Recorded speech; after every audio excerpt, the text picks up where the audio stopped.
সবসময় আগে ওশ করবে, লেগ জয়েন্ট পাশে ওশ।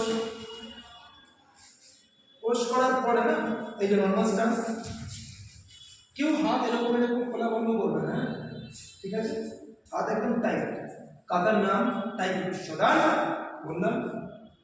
হেড মুভ ওয়ান, ওয়ানটা সবসময় দুটো হাতে ইউজ করে ওয়ান, আর এই স্ট্যান্সে বসলাম আর আপ ডাউন করবো, ঠিক আছে? তাহলে আরেকবার দেখো, head move one, breathe out করবে, then next command two two, ওকে?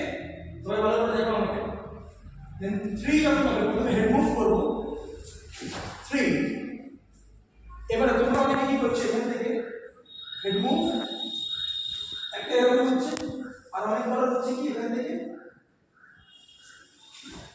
কোনো দরকার নেই, এখান থেকে হেড মুভ এটা করবো, ঠিক আছে? আর বেশি দূর থেকে সরিয়ে আনবো, আর দুটো হাতে মিক্স করে ধরবো, দেন ফোর ফোর। এবারে আমরা ওদিকে যাবো, হেড মুভ সেম কাছে নিব, five, okay? Six seven check. তোমরা বুঝতে পারলে? ওয়ান থেকে এইট এরকম হবে। আরেকবার দেখাচ্ছি, দেখে কত হবে, হ্যাঁ? সবাই একটু কেন দেখাচ্ছি। Leg joint push,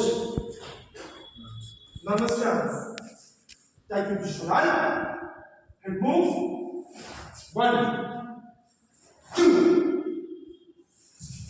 three four five six seven eight